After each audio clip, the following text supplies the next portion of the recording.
आज के वीडियो में संतुलित और असंतुलित बल को समझाएंगे, अर्थात बैलेंस्ड एंड अनबैलेंस्ड फोर्स को बताएंगे। तो पूरी जानकारी के लिए मेरा पूरा वीडियो लास्ट तक देखिए और यदि अभी तक हमारे चैनल को सब्सक्राइब ना किया हो तो सब्सक्राइब जरूर कर लीजिए। चलिए सबसे पहले संतुलित बल को समझा देते हैं। देखिए, संतुलित बल में संतुलित का मतलब है बैलेंस। संतुलित का क्या मतलब है? बैलेंस। अब इस तराजू को देखो, ये बैलेंस कब होगा?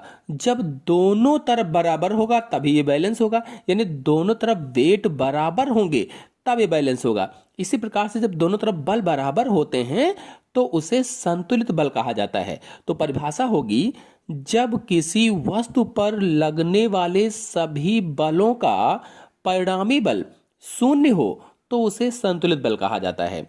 कोई वस्तु है, उस पर लगने वाले सभी बलों का जो परिणामी बल है, जो रिजल्ट है, वो शून्य आता है तो उसे ही संतुलित बल कहा जाता है।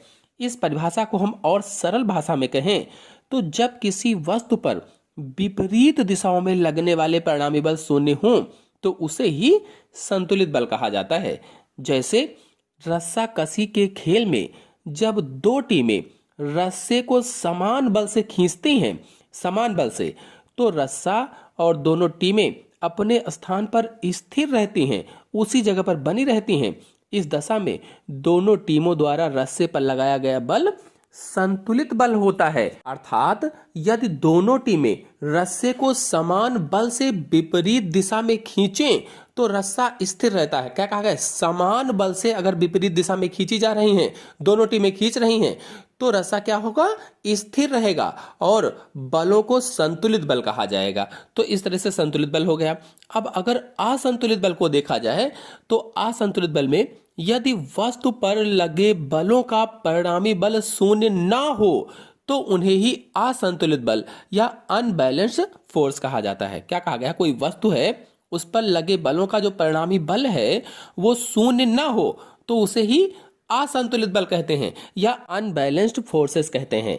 तो मतलब ये हुआ इस परिभाषा का कि जब किसी वस्तु पर विपरीत दिशाओं में लगने वाला परिणामी बल शून्य ना हो तो उसे ही असंतुलित बल कहा जाता है। कोई वस्तु है, उस पर विपरीत दिशाओं में लगने वाला जो परिणामी बल है वो शून्य नहीं हो रहा है तो उसे ही असंतुलित बल कहते हैं। मतलब इसका अगर उदाहरण देखा जाए तो उदाहरण में जब कोई एक टीम है, एक टीम रस्से को अधिक बल लगाकर खींचती है तो वह टीम कमजोर टीम को अपनी ओर खींच लेती है।